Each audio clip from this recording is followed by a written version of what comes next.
Let's get weird, buddy. Let's get weird. Guys, where are we? Well, if there's a bright center to the universe, you're on the planet that it's farthest from. Welcome to the Outer Rim. Enjoy your stay.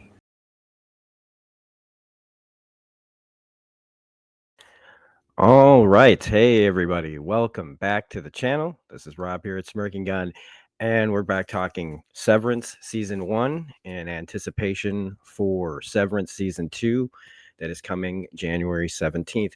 I missed talking about this show. I missed this show when it first came out, and this seemed like a good a time as any to talk about it right as the next season's coming. And we will be covering all the new episodes on a weekly basis quickly after the episodes come out. So if you're looking for somebody that's going to talk about this right after you watch it, when it first airs, you'll probably be able to find my video. And if you like what we're doing here, don't forget to hit like and subscribe. We've got tons of content on the channel, whether it's gaming or TV or movie or comic discussions. We do it all here, and we talk about all kinds of topics personal to me. And really, this channel is mostly a personal vlog for me to talk about pretty much anything and everything. So if you're into that, you're in the right place. So this is episode 6. I don't like when I feel like I'm doing a commercial for my channel.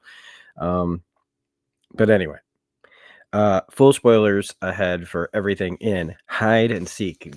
So we had like the big middle episode 5, and now it's time to start where our characters are directly trying to find answers now to the mysteries that have been posed since the beginning of the episode. But the danger question mark, like what is the actual consequences, danger to these characters who are severed? Like, what can Lumen really do to them since they have outside personalities? Is there a point where they would just, because I don't, because we don't know what they're doing, we don't know the importance, quote unquote, of the work, would they kill somebody that's severed? How would they do that? Would it have to be really carefully planned out so that nobody, questions it? Because with all the controversy surrounding Severance in the first place, they've got to be really careful. But we see in here a lot of really nefarious and unethical and just scary and creepy ways that this company is now trying to lock our group down for any little thing, protect their corporate secrets any which way, even though like some of these secrets seem like the only important place they'd be is down there in Lumen and not in the outside world. All these pieces, what did they all mean? What would it mean legally? I don't know. But it's amazing to watch and keep, this is one of those busy mind, so many different things to talk about with this show all the time. It's such a fun show to talk about. First, I gotta bring up another mistake I made because I thought that those were sheep and goats in that room. Turns out it's just goats, and maybe I was just looking for some kind of biblical like thing, but it still could be. Goats are still like a pretty heavy like symbol in like the Bible. So maybe and with the way that Cobell here at the beginning of this episode with her shrine to Kier. I mean, again, biblical culty stuff going on. But her, first off, I'm gonna start calling her Harmony. Might as well. Did you guys look at her room where her bed is, like with the back against the wall, like the cinder blocks and stuff, like the way like is she sleeping in her basement? It's very sterile looking until you get like to her little shrine. She seems to live minimally, but what do I know? From what I see, she looks to live there very minimally. Maybe she's got a real home like outside of this. I don't know. Has Mark ever been into her house? I think he has. But again, He's, your neighbors, not, like more like acquaintances. So you probably don't see everything in their house. But anyway, she's wearing Petey's chip. She gets the phone call from Granger, who's tracked down somebody named Ragabi, who apparently is the one that helped Petey because she cracked integration. So they know who she is. They know where they're tracking her down, but they know who she is. And it makes me think that she had to be like a former employee of Lumen, and maybe somebody who even helped come up with all of this in the first place, and maybe had a change of heart and now is trying to bring it down. That's just my speculation from some of the information that they've given us already about, what would be the goal of the people trying to reintegrate, right?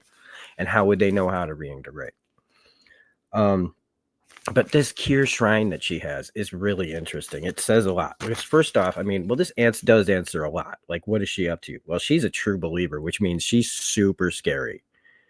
All right. She's got this shrine, and it's the little clues that they put up here. What do they mean? They've got this Myrtle Egan School for Girls. Was she a student there? This school was started in 1952. Who's that in the picture? Is that her? Patricia Arquette doesn't seem that old. That picture of her looks, I don't know. Maybe it's from because she would have been a little kid in like the 70s, late 70s, early 80s, same as me, I think.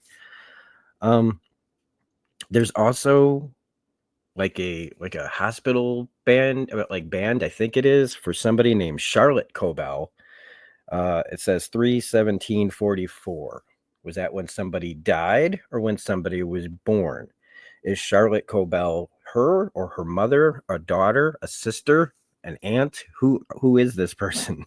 There's all kinds of things that she has surrounding this, of like different eras, I think, of advertisements and promotional material, and something about Lumen Industries pharmaceuticals, like old ads that she's collected.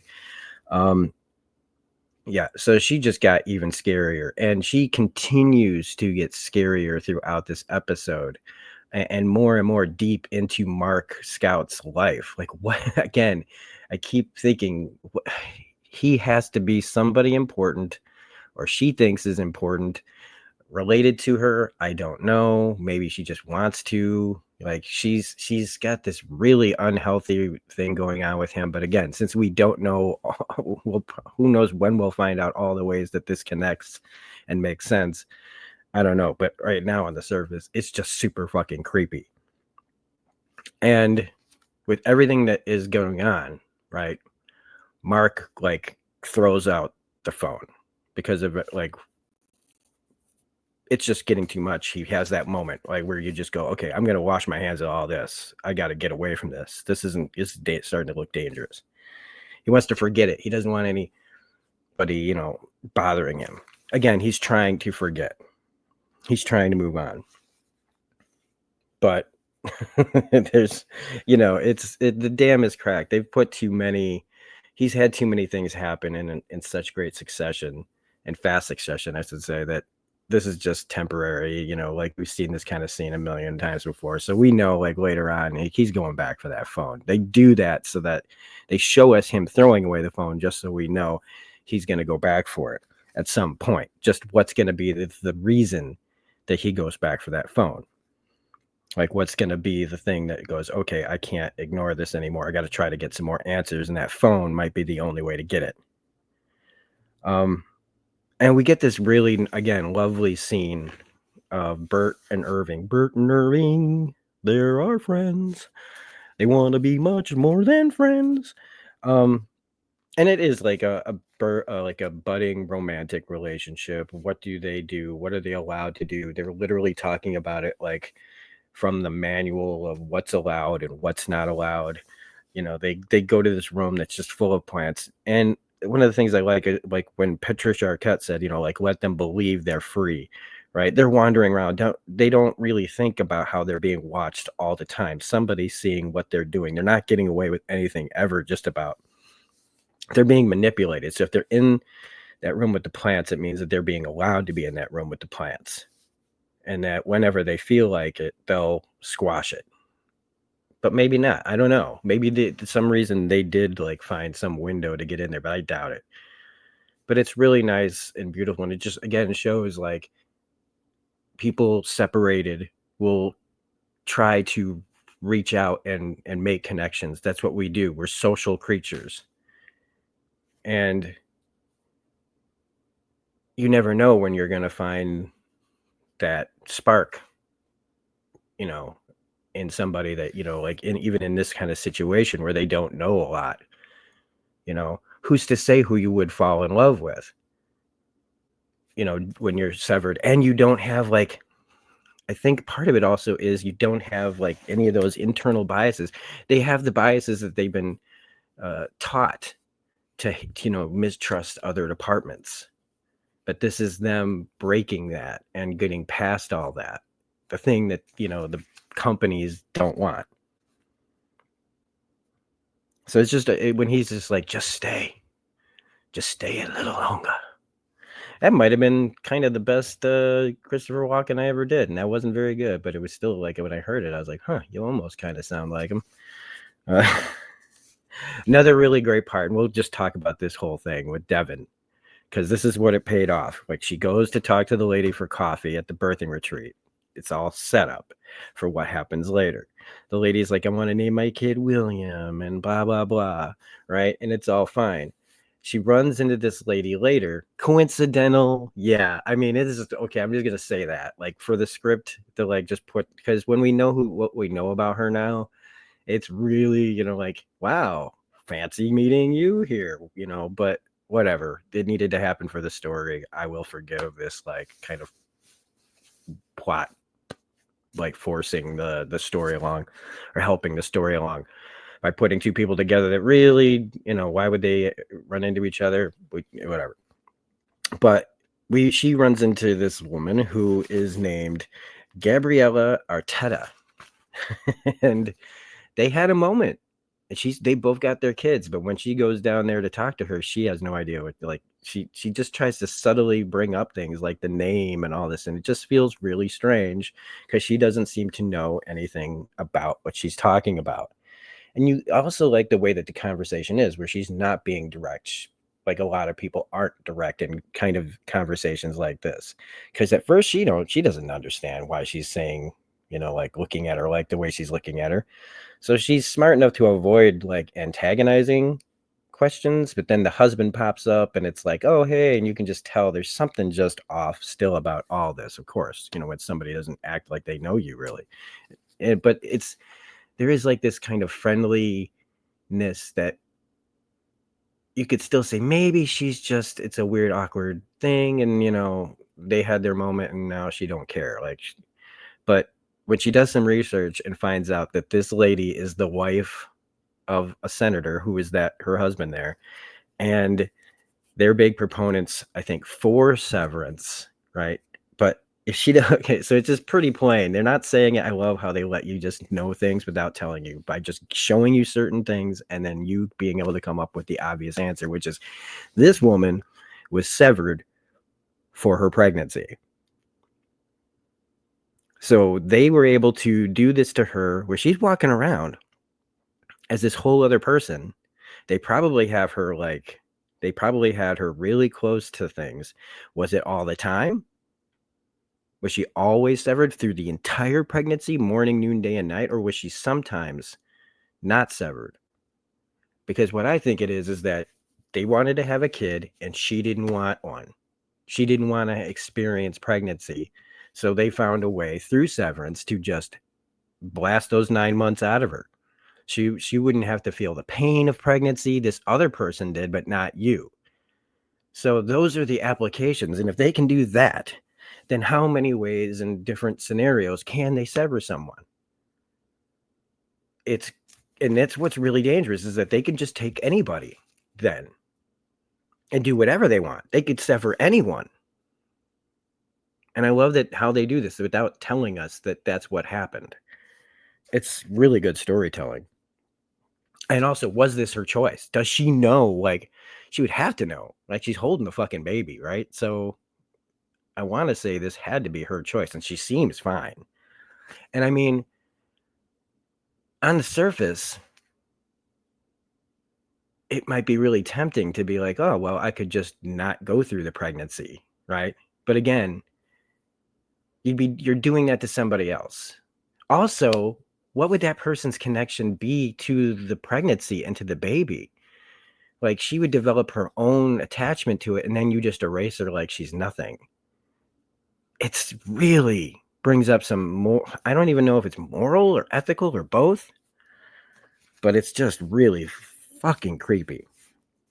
Now, the majority of this episode it starts kind of with Mark reading more out of Rickon's book, where they talk about camaraderie. And he gives like the textbook, like the definition, like cameras and things like that. But he talks about how it also means standing together, finding common struggle, and offering loving hands to each other, like when it comes to work and life. And this, brings them to talk about how Kier intended to unite the departments. That's what he brings up. He's like, isn't this like what was always intended? Now, I don't remember them ever saying that before, but it's something that he knows. And with Irving, they're always correcting him properly about what's said and what isn't said in the text. That's interesting because, again, Kier's old weirdo beliefs, I'm sure they're still weird, right? You hear them and they're, to me, I hear old time religion culty stuff. Like I even think of like BioShock, that game. And when I think of that game, what I mean is like the utopia that they were trying to create in those games by God, I can't remember the character's name that's like in all of it. Who's this like big presence? Andrew Ryan, who's a very, like wanted to start his own thing. And it's very religious and very culty. But it was about developing utopia. Now, like with Kier's stuff, like it being already weird and now it's corporatized. Like they've decided to start erasing some of those maybe core Kier things. Maybe again, this could all be just this manipulation because like what Irving and Bert were talking about this painting about how him and his wife really met as colleagues, and that maybe that the whole thing about work and employee and work relationships are supposed to be more of a healthy thing that got fucking warped along the way. And even though it's some weird ass shit still, I think there was maybe a possible better way that this all could look. I love the line that you are sparing with the facial encouragement mark. Because they're talking about fraternization. Bert's fraternization with Irving, and now Mark and Helly seeming really friendly, and Dylan being really curious about what they're actually doing out there, which is just they're talking, they're figuring things out, they're looking around. But again, Milchick, he just pops up like out of nowhere. So he's just watching, and then he gets like the word or he feels a vibe, or it's like, I better go break this up because they're talking about things that are upsetting to the Lumen way. I'm trying to read my notes here. I write a lot of notes. Oh yeah, he's just like, what y'all doing? What you doing? But you find out that Miss Casey was sent to the break room.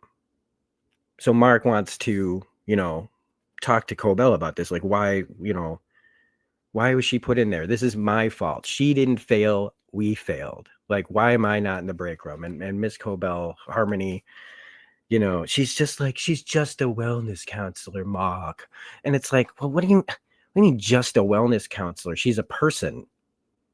So again, like there's tiers in Kier's system of who's like worth worrying about and caring about.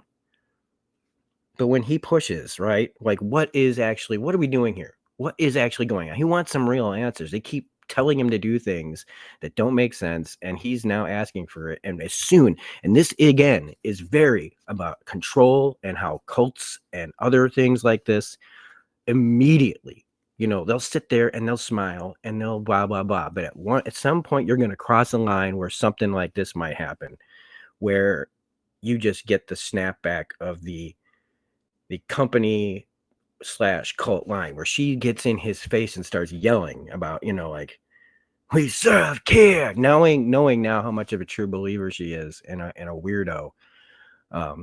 Fully, she's snapping here, thinking like, but it's not like with that fake righteous indignation. She means it.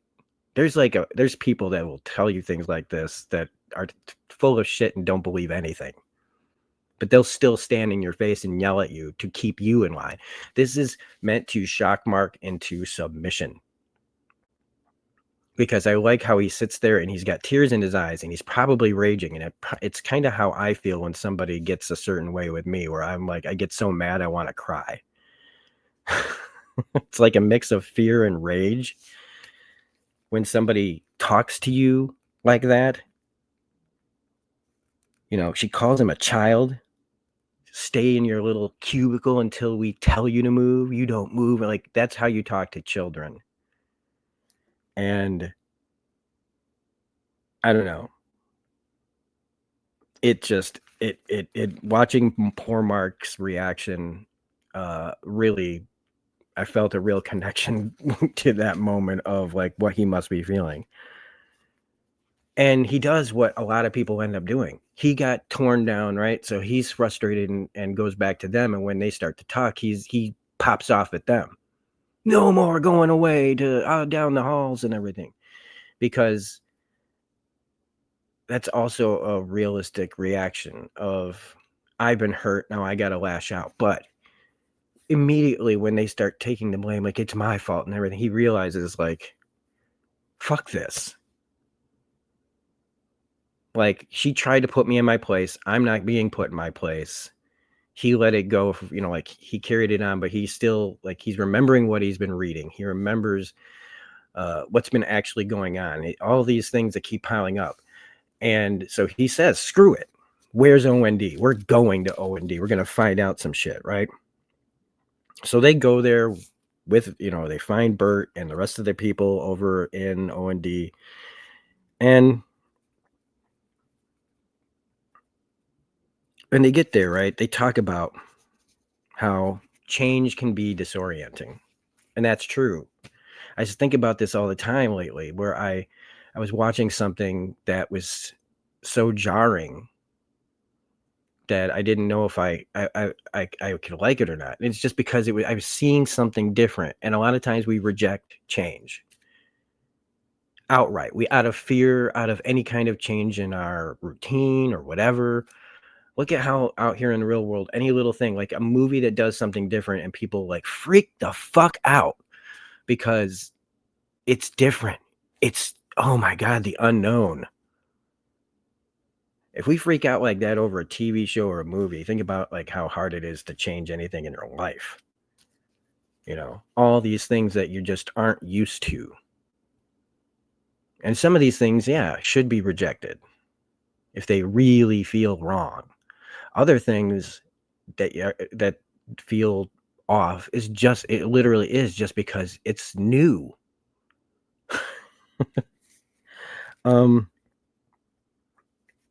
But as they talk about getting the departments together, Bert, it does seem a little like weird here about like agreeing with Mark and how they need to do this, that, and the other. It kind of feels like he's almost like the agreement is some kind of distraction, as he keeps looking at Dylan, who's now like prowling the perimeter, and he looks in a bin and he finds these cards that have self-defense techniques that look to be defense from against one department to the other. This is the exact time that Milchick pops in. Dylan takes one of the cards, doesn't say anything to anyone, and they all get, marched back to their department, where Patricia Arquette's Harmony is standing there and starts singing the Cure song, which is just, boy, this woman. I don't know if she was nominated or won, but Patricia Arquette should be nominated for her performance in this as this character. Because it's just really, really scary. And she's just seems like just such a nice, she's got so many different personalities that she's playing, or parts that she's playing, depending on where she is and what she's trying to do. That it's the versatility of the character couldn't be done by somebody who doesn't know how to do this really well as an actress. Just saying. But Mark, after all of it, she's finally had it, and she's like, "You're going to the break room, right?" And he passes Miss Casey though along the way. She's just being let go. She's been in there the whole time. But as Mark goes to the break room, we cut away and we see his hands, like his knuckles are red. They did something to him. Like I said, what can you do to somebody physically that you can get away with? Because whenever there's an accident, right, when he got hit in the head, they lied. So now they lie about this. What did they do to him? Obviously, it wasn't that bad, but it was still physical pain and torture to Mark S. and Lumen. We just didn't see it. So, woof. But we also notice here that Mark's not drinking booze. He's drinking water. He says, "I'm sticking with water." So here's another step towards Mark's healthy, like, choices to, like, if he's going to live life and get answers or what have you, just, be more healthy. He's making changes in his life, and that's good to see. He also talks about Gemma with his date, talking about how she always had a plan B. I would say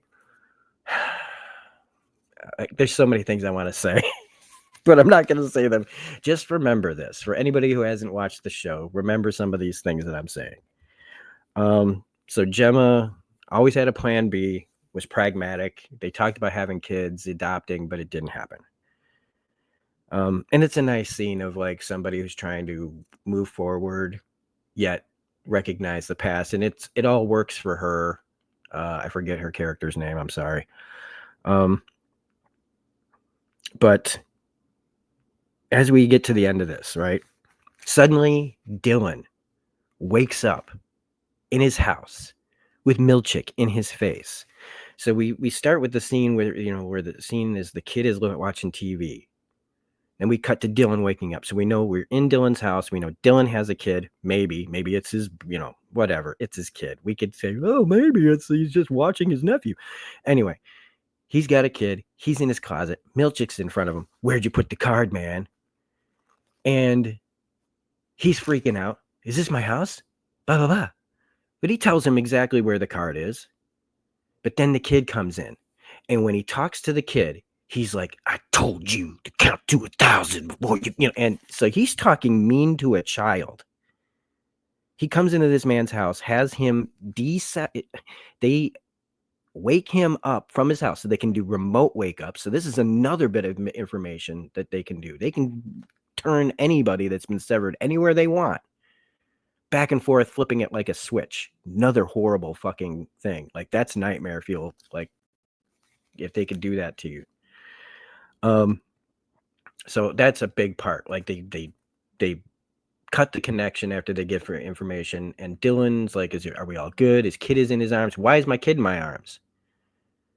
All this stuff. He doesn't know that Milchick talked like that in front of his kid, but Dylan does. So how will that affect Dylan moving forward? Knowing he has a kid and knowing Milchick talked that way. Mark and his date go to June's punk band where they get to hear the Fuck You Lumen song, and it's nice to see Mark joining in on that. And at the same time, Grainer goes to Cobell's house, who was interviewed as, I guess, a wet nurse for Devin and Rickon. So now she's doing private research, as she calls it, into Mark's life even more. She wants to know about what is the goal here? Is she going to do something to the, like, what is she going to do? I start getting real nervous because even though I don't have a baby or kids or any of that, like, this starts to get really personal when somebody starts messing with your family. Really messes, like, what are the what could she possibly be wanting to do? But Grainer is there to tell her they found Ragabi, who, after Mark goes back for the phone, contacts her, and they go to meet at Mark's old school that she knows he used to teach at. Meanwhile, Grainer's on his way to her, to Ragabi. So we're getting towards a big confrontation now where Mark is getting information, but close on the heels is danger coming from Grainer. And she knows a lot about him. And that's where we end the episode, except one little other detail is they were changing the elevator and the floor layout of their department. So what's going to happen? What are the consequences of their little rebellion? I think we're going to find out in episode 7. I kind of did this a little on the fly, folks, because I don't get a lot of time to be alone to make content. So if this was a little rushed, I apologize. But I'm just trying to strike while the iron's hot to get these done before the 17th. So again, I want to thank everybody who's watching these. I'm getting a lot out of watching these again. This is my 3rd time watching this show, so it's fun to still find things as you go along. If I made more mistakes, put it in the comment section below. Otherwise, again, hopefully I'll have episode 7 up within the next few days.